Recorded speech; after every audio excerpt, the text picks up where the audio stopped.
Hello and welcome to Liberty Wolf, episode number 45. My name is Zach Strong, the creator of this podcast. Welcome to the new subscribers. It's nice to see the page and channel growing. I hope you enjoy the past content. Like and subscribe to everyone else here who's watching maybe for the first time. Today I'm going to talk a little bit about leadership, about being a fire carrier. I think that's the best definition of a leader that I've ever heard. And so I want to announce just at the beginning here that I've created a new Facebook page, a new page on Gab, group rather, and I'm going to expand this hopefully if there's some interest into other platforms. And so those names are called Fire Carriers United and Fire Carriers United. It's the same name. Facebook.com/Fire Carriers United, no spaces between. And then on Gab, Fire-Carriers United. And you can find those links down below. I encourage you to join. There's some really great content on there about leadership, about especially inspiring men to rise up and be leaders. Because leadership is sorely lacking in society, but especially male, masculine, manly leadership. It has more or less evaporated. And it's extremely sad. It wasn't weak men, and it wasn't women who won the American Revolution and forged our freedom. Those people were strong, manly, masculine men. We need those type of leaders, virtuous leaders, upright leaders. But we also need leaders who know how to inspire others.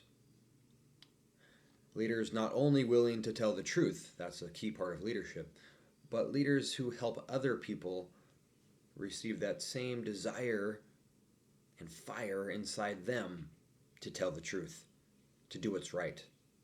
That's what a real leader is. My favorite definition of leadership comes from Sterling W. Sill in his book series, Leadership. It's a 3-volume series. It's the best one that I've ever read on leadership. It's fantastic. I think it's just absolutely brilliant. There's a lot of religion intertwined in there because of his position as a religious leader in his day. And so I want to quote from, I believe it's the first volume of that 3-volume series. This is kind of where I take the name from, Fire Carriers. He says this. He talks about Prometheus, and Prometheus is the Greek who brought fire, or in the Greek mythology, he brought fire down from the gods. He stole the fire. Now this, maybe Prometheus is not the best example because I think he is an archetype of Lucifer. But nevertheless, this is a great example. So it says this, Sterling Sill wrote this. Prometheus brought fire from the sun to the ancients. The reason the Laodiceans got into trouble was that they lacked fire. Apparently they needed some Prometheus to perform this fire-carrying service for them. Good fire carriers are also our greatest need. We need someone to make the sparks fly and get the flame going. We need to make that fire burn effectively. Every great leader needs to cultivate fire-producing and fire-carrying abilities. To help bring the spark of divine fire to men is an office of the greatest importance. Not only should this spark be kindled in the hearts of people, but it should be continuously cared for until it becomes a burning flame. Good leaders are not only fire possessors and fire carriers, but they also should have a substantial fire power. And he goes down and says, the nearest word to fire in meaning and function is probably enthusiasm, which is a kind of fire in the soul, producing soul power. The word enthusiasm came from the Greek words in and theos, which mean God in us, or divine inspiration. We talk a great deal about our right to receive inspiration from God. What we don't understand so well is our right and ability to give inspiration to others. And he goes on, and this is a 3-volume series. It's really, really incredible. I learned a lot from that series, and I recommend it to you. And I'll post a link to that below as well from archive.org, which is a fantastic online library. If you don't have an account there, go get one. You can access all sorts of government documents and books and audiobooks, documentaries, and so forth. Millions of pieces of information there. So guys, a leader has this fire. And ultimately, that fire comes from God. But this fire is like an inner vision, strength, motivation, passion. All these words are synonymous. This enthusiasm that they have for accomplishing whatever task they're doing, whether it's in politics or religion or business or just being a leader in the home or community. They need this inner drive, this commitment, this devotion, this fire. And when they're on fire, and not until they're on fire, can they then spread it to others. All right, that's one of the characteristics of fire. It spread, it consumes, it does not stay in one place. It only stays in a place as long as there's fuel there. But when the fuel ends, whether that's wood or actual gasoline or whatever the starter is, it cannot spread beyond that. So when a person is on fire, then they need to then come in contact with other people. And those other people can be extra fuel for that fire. And you can spread it to them. But it's not just automatic all the time, is it? There's some skill involved, some abilities that need to be cultivated, as Sterling Sill said. So how do you do that? That's the hard thing. It's the challenge. Well, I'm not going to go into great detail right now on how you do that exactly. There are some fantastic motivational speakers out there like Simon Sinek, if I said his name properly, the British author. I think he's American now, but British American. He has some wonderful, wonderful things. Maybe I'll link to one of his videos or a compilation of one of his videos below. He said some great things, but one of the things he does focus on, which I really resonates with me, is that we have to love what we're doing.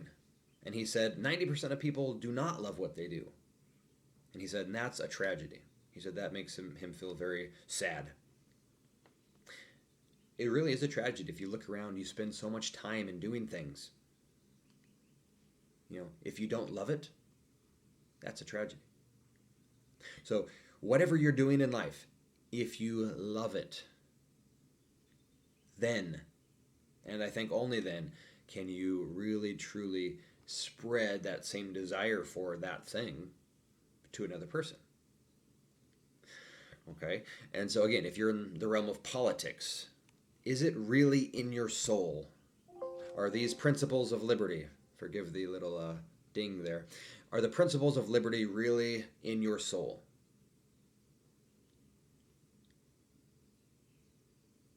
Think about it. Would you die for your principles? Whatever your principles are, would you die for them? Are you that committed? Do you care really, outside of getting a paycheck and doing this 8 hours a day maybe? Do you really care about what you're doing in life? Is it something you're going to, sweat at? Is it something you're going to think about and pray about and fret over and go the extra mile to do? Are you going to lose sleep to accomplish this thing? Are you going to keep going when it hurts or when failures happen? If you are not willing to do those things, if you're not willing to step forward when it's hard, when it's tough, when people say you can't do it, then you're probably not going to be able to provide leadership in that area because you can't even do it yourself. It's not that you maybe don't have the ability, but maybe you don't have the drive, that enthusiasm, that divine spark of inspiration inside you, that true inner vision to accomplish this thing. You can do it. It's a possibility that you have, guys. You can do hard things. We are designed by God to do hard things. We are in His image. But it really comes down to whether we have it in our hearts. Is it really down inside of our soul? Do we have that fire from the divine? Have we received part of that for ourselves? If we have, and if we can kindle that fire in our own souls, then we can spread that to other people and say, hey, this is possible, or these principles are right, or this is the way to go. Now, you don't set out to be a leader per se. It just kind of happens because you are convicted in your own soul of what's right, and you're doing that as best as you can. You're going in the right direction. You're already doing this thing. You're already working towards it. You have this genuineness of heart, this sincerity. And when you have that, other people are going to recognize it. Other people will say, hey, this is a guy who believes what he says. This is a guy who does what he believes. This guy is real. And you can really notice that about people. I'm not talking about perfect people out there. We're talking about every person. You can have a genuineness of heart and soul, and you can be passionate about something, and you can truly believe in it even if no one else does. Even if you're not successful, you can still believe and do it and go your direction. And people who have their eyes open, they're going to see that, and they're going to recognize that, and they're going to gravitate towards you. So guys, you need to first have this enthusiasm in your own soul. It's a necessity for leadership. You have to be a fire possessor, you have to be a fire carrier, and you have to be able to kindle that fire and spark that fire for someone else. That's true leadership. And that's the quest of a lifetime. But it's also one of the most needed characteristics in modern society. We are sorely lacking in leadership. So men, rise up, be fire carriers. If you do not have your own fire in your soul, get it. It's necessary for your own life, for your own satisfaction, but also to help the community. We need to rise. There is a generation right now that is kind of in between. They need to know which way to go. You need to step forward and help them in many different ways. So find that fire, get it from the gods, bring that down into your soul, and go forward with it. And let other people have some of your fire too.